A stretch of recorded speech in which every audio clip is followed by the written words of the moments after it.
Rated M for mature.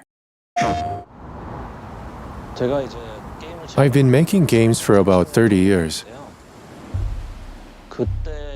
And making this kind of game has always been a dream for me.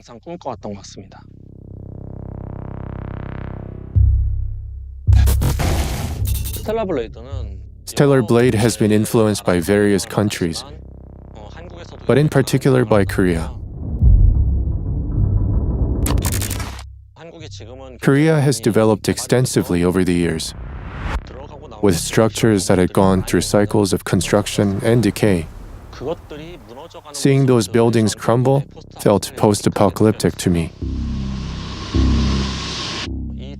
I wanted to capture this unique charm in Stellar Blade.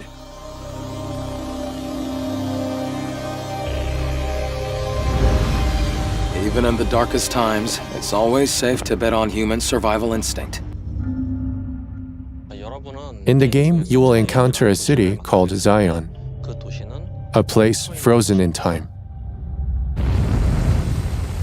Zion is the last city of humanity on Earth.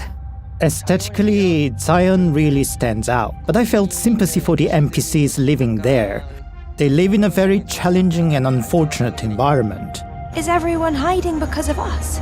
We have a situation here. There are many different environments in Stellar Blade: a city environment, great deserts, and wastelands. And even space. I actually wanted to reinterpret some of the conventional imagery associated with post-apocalyptic worlds. Rather than expanding horizontally, I thought about ways to expand vertically. Orbit Elevator is the level I'm the most proud of. My favorite area of the game is the Matrix. I love maze-like environments, so that area is by far my favorite. Personally, my favorite stage is the subway section. It's a map where you delve deep into the underground.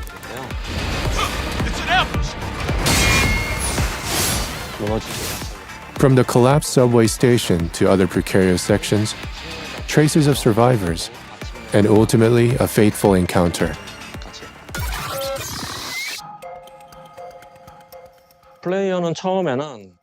At the beginning of the game, players navigate a somewhat linear map. However, the moment you encounter survivors on the surface, the world expands significantly. This is the largest land I've ever seen in my life. And yet danger lurks around every corner. And you can find yourself in a world where you can go anywhere.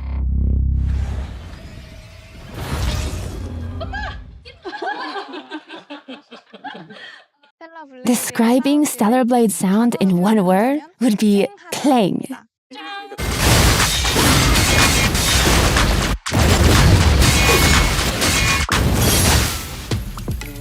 Parrying is a crucial element of our combat system.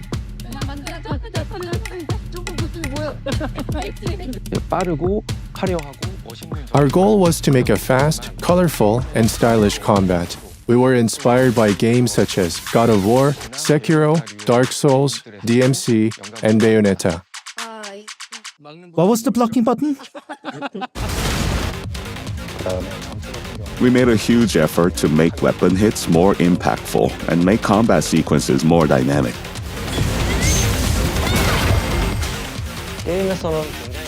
In the game, the accurate trajectory of the weapon and the position of the opponent are crucial. We did our best to precisely align these elements to convey the feeling of the sword penetrating the opponent accurately. These are cases where, depending on the situation, I might cut through or sever an enemy's body using a sword. I believe this is a crucial element, not just for the sake of gore, but also to give the feeling that the player is effectively utilizing a sword and give the feeling that you are really fighting. The functions of the DualSense were incredibly helpful for that. You'll be able to feel it right on your fingertips. Add this to the sound, motion, enemy reactions and effects. All of these elements combine in perfect harmony.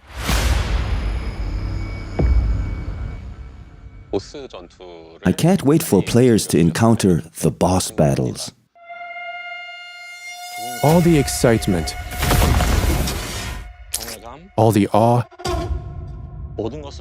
it all combines into our boss battles. There are at least 3 boss monsters per map. Stellar Blade's bosses have a variety of appearances and a variety of attack styles.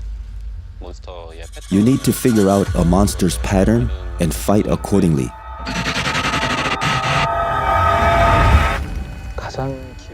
My most memorable monster is the one we made first. His name is Gigas. He's a gorilla-shaped monster. At first, he had only a few skills, but we added many more while developing the combat system. The reason why I like Starker the most is because he's the first monster that made me feel that I'm doing a good job with the sculpting. Out of all of them, he's the best. Fantastic finish. There is a monster called Abaddon that players will meet early on in the game. Everyone in the studio had a competition to see who could defeat this boss first. Okay, let's do this. Adam, get back!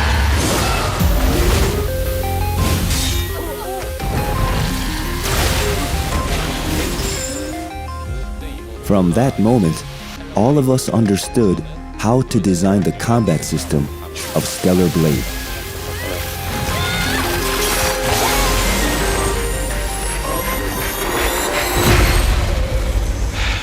Things will only get harder.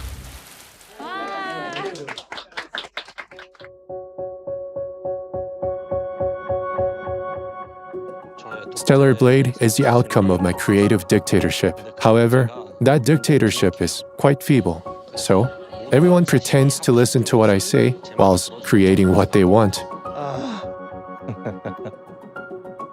To be honest, it wasn't a smooth ride. Can I do it again?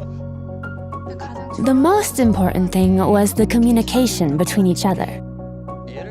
For instance, when we have meetings, we discuss details such as the length of the limbs, because when they are longer here, a void is created here, and when the sword cuts through the empty space, it leads to lack of impact. We discuss that kind of detail.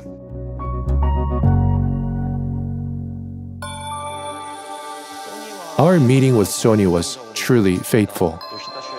Shuhei Yoshida happened to be in South Korea. We contacted Sony, informed them that we were making a game, and he came to play it in person. From there on, our relationship with Sony began. When I found out that Stellar Blade was PlayStation 5 exclusive, I was very proud. My first PlayStation was a PS2 when I was in middle school. I never dreamt that I would ever get to develop the games I played of as a child.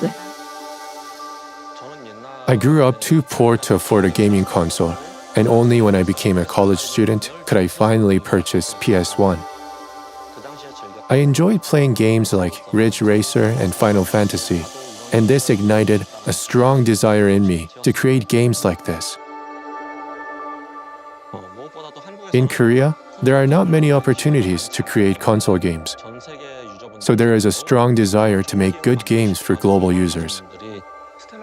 When Stellar Blade is released, I hope it becomes an example that South Korean game developers can develop a console game. I think Kim Young-tae will leave a historic mark on South Korean game developing history. Stellar Blade was made for you. If you are a player who enjoys single-player console games, you will know how much the developers love the culture and how much they put their love and hearts into it. I hope you have a great time with its charming characters, captivating worlds, and formidable foes. Just grab your controller and enjoy.